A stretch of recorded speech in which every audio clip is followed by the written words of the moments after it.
अच्छे लोगों का कुछ ना कुछ नाम होता ही है, लोग बोलते ही हैं। दुनिया में जो भी अच्छा काम किया उनका उपनाम मिलता है। अब इनको तो ये चारा चोर कम से कम कोई नहीं ना बोलता है, पलटुए कुमार ना बोलता है जी, पलटू कुमार है, कुर्सी कुमार, ये अच्छा संज्ञा है। चारा चोर नहीं ना कोई बोलता है, घोटाला अलकतरा घोटालाबाज नहीं ना कोई बोलता है। किसको चारा चोर बोला जाता है? आप तो अच्छे से जानते हैं कि हमारे जो गरीब के मसीहा लालू यादव जी हैं, उनको चारा चोर बोला जाता है, और ये फेमस नाम है चारा चोर।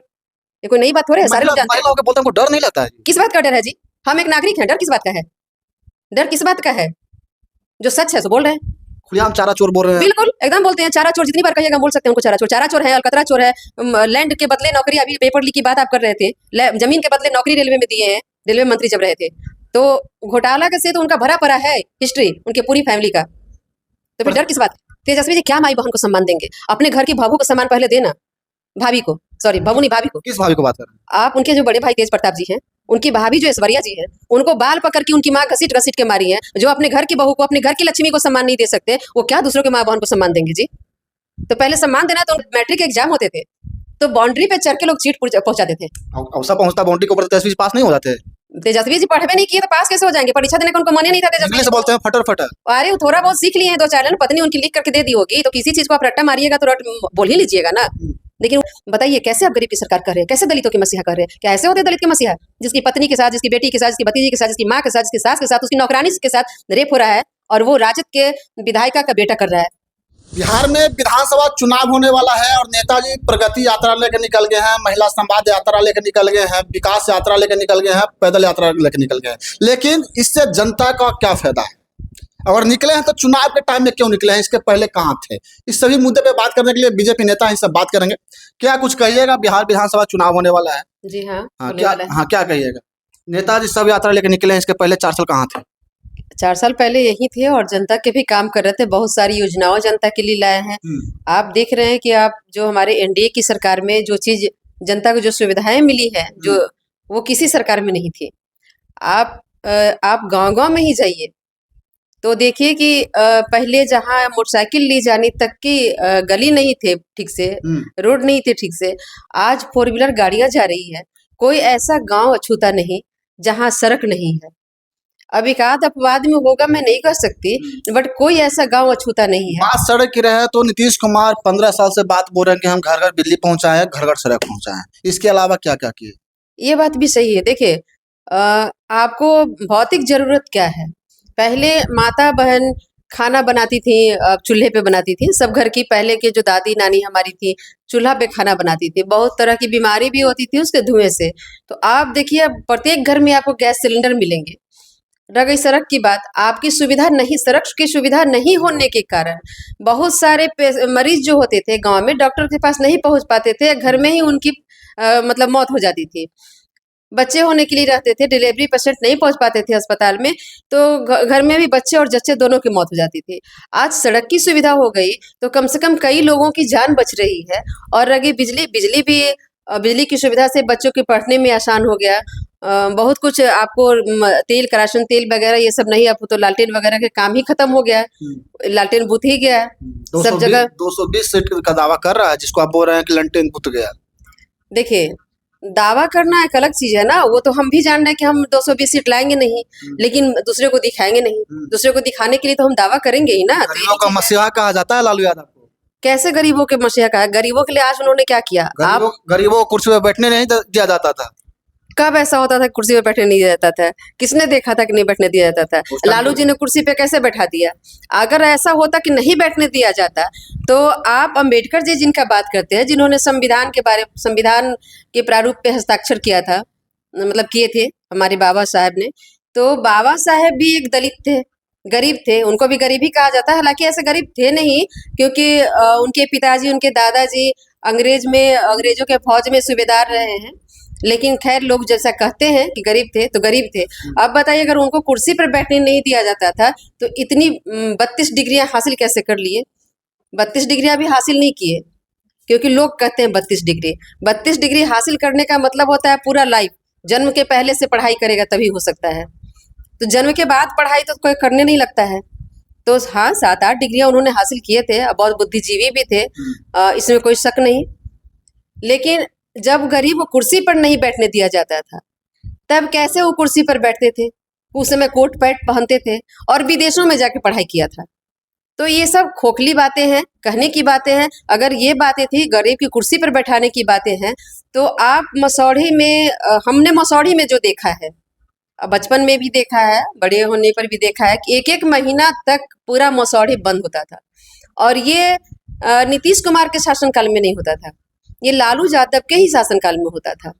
अब सोचिए, दुकानदार के घरों पर एक पर्चे साट दिए जाते थे दुकानों पर कि इतने 20,000 रुपया परसों तुमको देना है, नहीं तो गोली मार दी जाएगी। 20,000 की क्षमता के लायक वो दुकानदार नहीं होता था और उन्हें सच में उस टाइम पे गोली मार दी जाती थी। वो प्रशासन क्या करता था, जो पहले से अनाउंस किया हुआ रहता था कि 2 दिन बाद तुम्हें इस टाइम में और इस जगह पे गोली मारेंगे, और ठीक उस टाइम में उस जगह पे गोली मारी जाती थी। तब ये कहाँ थे गरीब लोग को मसीहा, तब गरीब के मसीहा, तब क्या वो दुकानदार गरीब नहीं थे जो फुटपाथ पे लिट्टी का दुकान चलाते थे? वो सक्षम नहीं हो पाते थे 20,000 रुपया देने के लिए, उनकी जान चली जाती थी, तब वो गरीब नहीं थे। नीतीश कुमार जी कहते हैं सुशासन प्रशासन की सरकार, अभी क्राइम हो रहा है कि नहीं हो रहा है? देखिए, सुशासन और प्रशासन की सरकार सच में है, और क्राइम तो हो रही है। ये आपकी और हमारी मानसिकता है क्राइम की। तो हमारी मानसिकता बिल्कुल खत्म नहीं हो सकती। किसी भी चीज को जड़ से मिटाया नहीं जा सकता, उसको कम किया जा सकता है। जो क्राइम उस टाइम होती थी, आज वो चीज नहीं हो रही है। आप बहुत सा घरों में डकैती लगातार एक एक दिन में 4-4, 5-5 घरों में डकैतियां होती थी। आप नहीं तो उलट के देख लीजिए बिहार के पन्नों को। उतना ही नहीं, अब साधु यादव के घर में न्यूड लाशें मिलती थी। एक प्रेमी एक प्रेमिका का न्यूड लाश मिल रही है। शिल्पी गौतम के बारे में जानते होंगे, उनको मिल रही थी। फिर एक आईएएस की पत्नी के चंपा विश्वास के साथ लगातार उनके साथ रेप हो रहे थे। उनको ही नहीं, उनकी नौकरानी, उनकी सास, उनकी भतीजी, सभी के साथ में, और वो आईएएस ऑफिसर, वो भी दलित आईएएस ऑफिसर। सोचिए, गरीब की मसीहा थी और एक दलित आईएएस ऑफिसर जब अपने थाने में जाकर के केस दर्ज करता था, तो वहां के थानेदार बोलते थे उस आईएएस ऑफिसर को कि देखिए सर, मेरी नौकरी चली जाएगी सर, ऐसा मत कीजिए सर। बताइए कैसे आप गरीब की सरकार कर रहे हैं, कैसे दलितों के मसीहा कर रहे हैं? क्या ऐसे होते हैं दलित के मसीहा, जिसकी पत्नी के साथ, जिसकी बेटी के साथ, जिसकी भतीजी के साथ, जिसकी माँ के साथ, जिसकी सास के साथ, उसकी नौकरानी के साथ रेप हो रहा है, और वो राजद के विधायिका का बेटा कर रहा है? अब बताइए, किसी साधु यादव का वर्चस्व था कि अगर ट्रेन कह दिया कि राजधानी एक्सप्रेस अगर 1 नंबर प्लेटफॉर्म पे आ रही है, तो वो खड़ा हो जाता था 3 नंबर पे और कहता था कि 3 नंबर पे आनी चाहिए। सोचिए यात्रियों को कितनी परेशानी होती होगी कि उसको पूरे 1 नंबर से 3 नंबर पे आना पड़ता होगा। उस ड्राइवर को कितनी परेशानी होती होगी, कैसे स्टेशन मास्टर मैनेज करता होगा उस गाड़ी को उस ट्रैक से बदलवा करके 3 नंबर पे लाने के लिए। उसका ट्रैक 1 नंबर पे आने का था।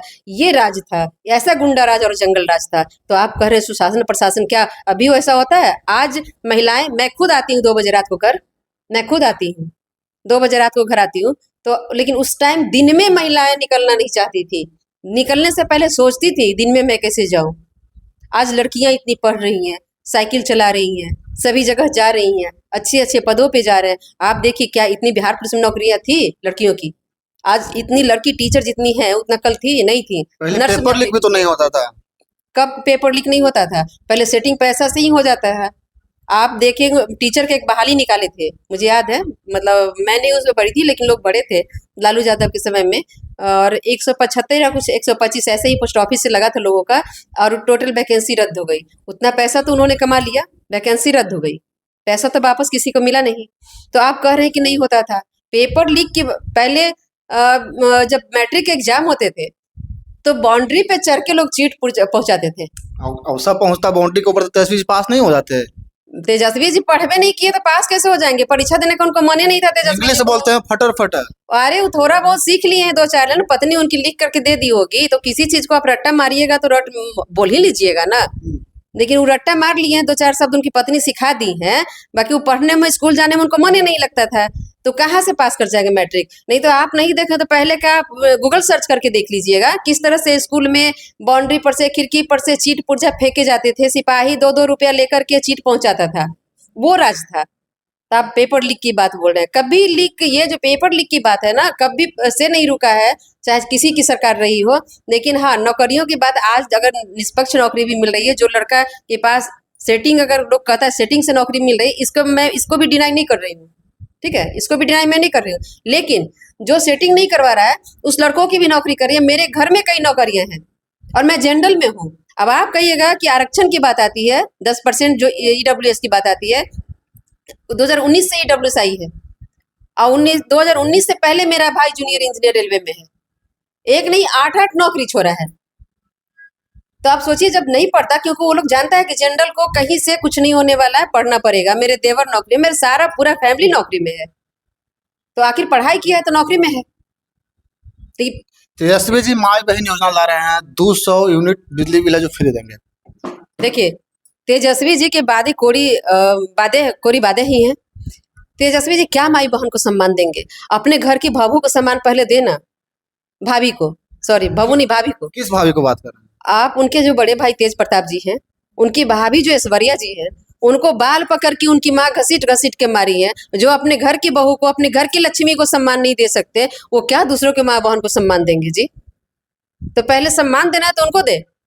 अगर उनको सम्मान देते तो उनकी बात कोर्ट तक नहीं पहुंचती। बाल घसीट के नहीं, उनके गहने छीन लिए गए, उनके मोबाइल छीन लिया गया, उनके जितने भी वॉचमैन थे, गार्ड थे, सबके सामने घसीट घसीट के मारा गया, कोई बचाने नहीं डर से गया। तो तेजस्वी से दूसरे के माँ बहन को क्या सम्मान देंगे? वो वोट लेने के लिए 200 यूनिट बिजली फ्री कर रहे हैं, हो सकता है कि 400 यूनिट बढ़ा भी देंगे आने के बाद।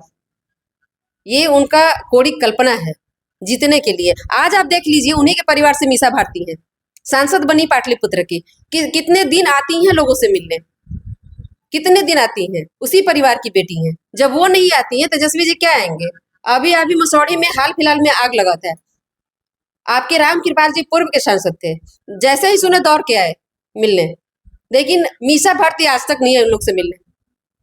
जब मीसा भारती नहीं आई, एक महिला होकर के, वहां मैंने देखा था जिनके घर चले थे, एक नई बहू थी, एक लड़की जो शादी होने वाली थी, उसके सारे सम्मान जल गए थे, लेकिन मिलने नहीं आई। एक महिलाओं का दर्द के महिला होकर नहीं समझी, तो फिर आप कैसे उम्मीद करते हैं कि पुरुष होकर महिलाओं को सम्मान देंगे और 200 यूनिट बिजली फ्री कर देंगे? तेजस्वी यादव तो 17 महीना में कर 29 उम्र कभी किए हैं। जनता को कहना है क्या? जनता, देखिए जनता का कहना नहीं है ऐसा, जो उनके चमचे बेलचे हैं वो बोलते हैं।